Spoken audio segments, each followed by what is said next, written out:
1964 കേരള രാഷ്ട്രീയത്തിലെ ഏറ്റവും വലിയ പിളർപ്പുണ്ടാകുന്നു. CPM-ഉം CPI-യും രണ്ട് തട്ടിലായി മാറുന്നു.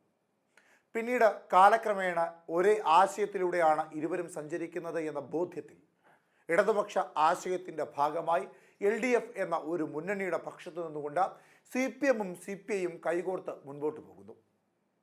പ്രഥമദൃഷ്ട്യ ഒരേ ആശയങ്ങളാണെങ്കിൽ പോലും അവരെടുക്കുന്ന നിലപാടുകളിൽ പിന്നീട് അങ്ങോട്ട് വലിയ വ്യത്യാസങ്ങൾ പ്രകടമാകുന്നു. കുറച്ചുകൂടി വ്യക്തമായി പറഞ്ഞാൽ രണ്ടാം പിണറായി സർക്കാരിൻ്റെ കാലമായപ്പോഴേക്കും ഈ അഭിപ്രായങ്ങളിൽ, ഈ നിലപാടുകളിൽ വലിയ അജഗജാന്തര വ്യത്യാസം CPM-ഉം CPI-യും തമ്മിലുണ്ടാകുന്നു. ഒരു കാലത്ത് കേരള രാഷ്ട്രീയത്തിലെ ഏറ്റവും പ്രഗത്ഭരായിരുന്ന, ഏറ്റവും കരുത്തരായിരുന്ന പ്രസ്ഥാനം CPI തന്നെയായിരുന്നു. എന്നാൽ പിന്നീട് കാലക്രമേണ CPI ക്ഷയിച്ചുകൊണ്ടേയിരുന്നു. CPM ആകട്ടെ പോഷക സംഘടനകളിലൂടെ, വിദ്യാർത്ഥി പ്രസ്ഥാനങ്ങളിലൂടെ, തൊഴിലാളി സംഘടനകളിലൂടെ അങ്ങനെ വളർന്നുകൊണ്ടേയിരുന്നു. പിന്നീട് CPM ഏറ്റവും കരുത്താർന്ന ഒരിടമായി മാറുന്നു. പിണറായി വിജയൻ്റെ ആദ്യ ഭരണകാലത്ത് CPI-യുടെ ഒരു പിടിപാട് LDF-ൽ നിന്ന് ക്ഷയിച്ചു തുടങ്ങുന്നു. CPM കഴിഞ്ഞാൽ ഏറ്റവും വലിയ പാർട്ടി CPI തന്നെയാണ് ഇപ്പോഴും LDF-ൽ. പക്ഷേ CPM-ൻ്റെ ഏകാധിപത്യ സ്വരം, പിണറായി വിജയൻ്റെ ഏകാധിപത്യ സ്വരം CPI-യെ സംബന്ധിച്ച് വലിയ തിരിച്ചടിയായി തന്നെ നിലനിൽക്കുകയാണ്.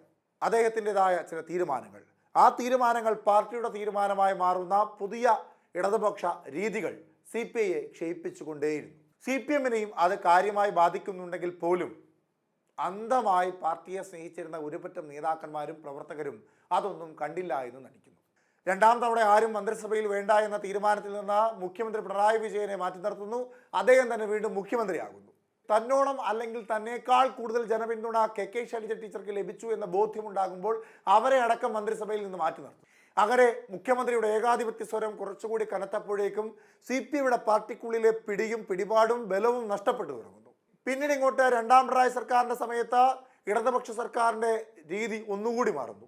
പാർട്ടിക്കുള്ളിലെ പ്രശ്നങ്ങൾ, പാർട്ടിയുടെ വിഭാഗീയത, പാർട്ടിയുടെ ഏകാധിപത്യ സ്വരം, പാർട്ടി ജനങ്ങളോടുള്ള അകൽച്ച, ഇവയെല്ലാം പാർട്ടിക്കുള്ളിലെ നേതാക്കന്മാരും താഴെത്തട്ടുള്ള പ്രവർത്തകരുമെല്ലാം ഓരോന്നായി എടുത്തു പറഞ്ഞുകൊണ്ട് മുൻനിരയിലേക്ക് എത്തുന്നു. പാർട്ടിയിൽ അടിമുടി ഉലച്ചിലുണ്ടാകുന്നു. പാർട്ടി തകർച്ചയുടെ വക്കിലേക്ക് എത്തുന്നു. ബംഗാളിലും ത്രിപുരയിലുമൊക്കെ ഉണ്ടായതുപോലെ തുടർച്ചയായുള്ള ഇടതുപക്ഷ ഭരണം കേരളത്തിലെ ഇടതുപക്ഷത്തിൻ്റെ വേരുകളെ ക്ഷയിപ്പിച്ചു തുടങ്ങിയെന്ന് തന്നെ പറയാം.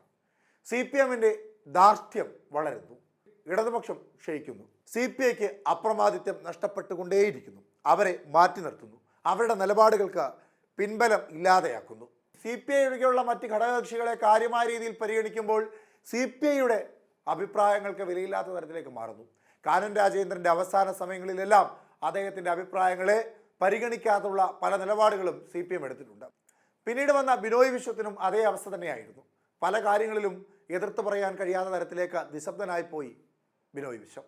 ആ സമയത്താണ് CPM-ന് തന്നെ സ്വതന്ത്ര സ്ഥാനാർത്ഥിയായി മത്സരിച്ച PV അൻവർ അടക്കമുള്ള പ്രഗത്ഭരായ നേതാക്കന്മാരും പ്രവർത്തകരുമെല്ലാം CPM-ന്റെ ഏകാധിപത്യ സ്വരത്തെപ്പറ്റി അല്ലെങ്കിൽ തകർച്ചയെപ്പറ്റി ശക്തമായ ഭാഷയിൽ പ്രതികരിച്ചുകൊണ്ട് മുൻനിരയിലേക്ക് എത്തിയത്. ഇത് CPM-നെ സംബന്ധിച്ച് വലിയ വെല്ലുവിളിയായി മാറി.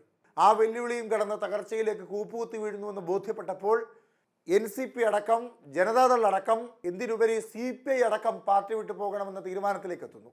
ഈ മുന്നണിയോടൊപ്പം മുൻപോട്ട് പോയാൽ മുങ്ങിക്കൊണ്ടിരിക്കുന്ന കപ്പലാണിത്. ഇതിൽ നിയമസഭയിൽ വെച്ച പണ്ട് വീണ ജോർജ് പറഞ്ഞതുപോലെ ഇതിനിപ്പോൾ ഒരു കപ്പിത്താനില്ല, ആ കപ്പിത്താനും ക്ഷയിച്ചു തുടങ്ങിയിരിക്കുന്നു. ഈ കപ്പൽ ആഴങ്ങളിലേക്ക് മുങ്ങി താണുകൊണ്ടിരിക്കുന്നു എന്ന് ബോധ്യപ്പെടുന്ന തരത്തിലേക്കുള്ള നിലപാടുകളാണ് ഇപ്പോൾ CPI-യുടെ ഭാഗത്തു നിന്നുണ്ടായിക്കൊണ്ടിരിക്കുന്നത്. CPI UDF പക്ഷത്തിലേക്ക് പോകാനുള്ള തയ്യാറെടുപ്പുകൾ എടുക്കുന്നു എന്നുള്ള രഹസ്യ വിവരമാണ് ഇപ്പോൾ പുറത്തു വന്നുകൊണ്ടിരിക്കുന്നത്. CPM-നെ വിട്ട് CPI വന്നാൽ ഇരുകൈ നീട്ടി സ്വീകരിക്കുവാൻ തയ്യാറാണെന്ന് UDF-ന്റെ പക്ഷത്തു നിന്നൊരു വാതിൽ കൂടി തുറന്നു ലഭിച്ചതോടുകൂടി CPI നിലപാടുകൾ സ്വീകരിക്കുകയാണ്. UDF-നോടൊപ്പം ചേരുക എന്ന തീരുമാനത്തിൽ ഉറച്ചു നിൽക്കുവാൻ പോകുന്നു എന്ന് വാർത്തകൾ പരക്കുന്നു. 15 സീറ്റുകളാണ് UDF CPI-ക്ക് വേണ്ടി നൽകുവാൻ തീരുമാനമെടുത്തിരിക്കുന്നത് എന്നാണ് UDF പാളയിൽ നിന്ന് വ്യക്തമാകുന്നത്. എന്നാൽ ഇടതുപക്ഷത്തോടൊപ്പം തങ്ങൾക്ക് ലഭിച്ചിരുന്നത് 27 സീറ്റുകളായിരുന്നു. ആ 27 സീറ്റുകൾ തങ്ങൾക്ക് ഇവിടെയും ലഭിക്കണമെന്നാണ് CPI-യുടെ വാദം. എന്നാൽ 27 സീറ്റുകളിൽ എല്ലാമൊന്നും CPI വിജയിച്ചിരുന്നവയായിരുന്നില്ല എന്ന് മാത്രമല്ല, 15 സീറ്റുകൾ CPI-ക്ക് വിജയിക്കുവാൻ കഴിയുന്നത് കേരളത്തിലുണ്ട്.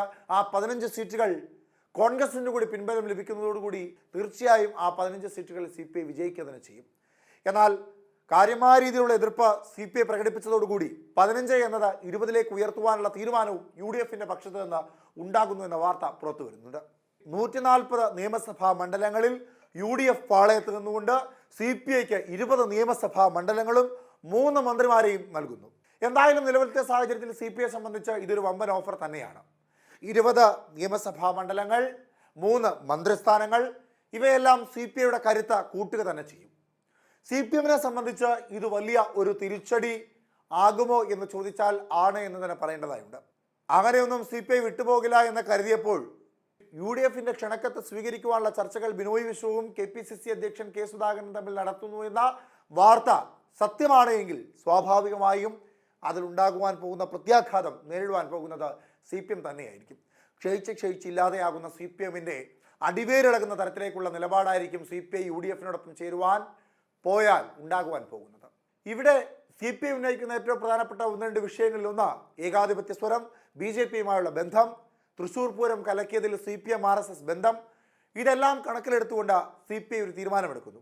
ആ തീരുമാനം ഒരുപക്ഷെ രാഷ്ട്രീയ കേരളത്തിലെ ഏറ്റവും വലിയ തീരുമാനങ്ങളിൽ ഒന്നായി മാറും. ഇനി ഒരു 10 വർഷത്തേക്ക് CPMന് കേരള രാഷ്ട്രീയത്തിൽ, കേരള മന്ത്രിസഭയിലേക്ക് കടന്നുകൂടാൻ പോലും കഴിയാത്ത തരത്തിലേക്ക് ശക്തിയാർജിക്കുന്ന ഒരു തീരുമാനം തന്നെയായിരിക്കും CPI ഇപ്പോൾ എടുക്കുവാൻ പോകുന്ന ഈ ചുവടുവെപ്പിലൂടെ ഉണ്ടാകുവാൻ പോകുന്നത്. ലീഗിനെ ഒപ്പം നിർത്താമെന്ന തീരുമാനത്തിൽ നിന്ന് വ്യതിചലിച്ച CPM സ്വാഭാവികമായും ലക്ഷ്യം വെക്കുന്നത് ഹിന്ദു ഭൂരിപക്ഷ വോട്ടർമാരെ ആയിരിക്കും. തങ്ങളുടെ പക്കൽ നിന്ന് ചോർന്നുപോയ SNDP, SC/ST വിഭാഗങ്ങളുടെ വോട്ടുകൾ ചേർത്ത് പിടിക്കുക എന്ന ഉദ്ദേശ ലക്ഷ്യം. ആ ലക്ഷ്യം കൂടി നിറവേറ്റുവാൻ സാധിച്ചില്ല CPMന് എങ്കിൽ തകർന്നടിയുവാൻ പോകുന്നത് രാഷ്ട്രീയ കേരളത്തിലെ ഏറ്റവും പ്രഗത്ഭരായിരുന്ന ഒരു രാഷ്ട്രീയ പ്രസ്ഥാനം തന്നെയാണ്.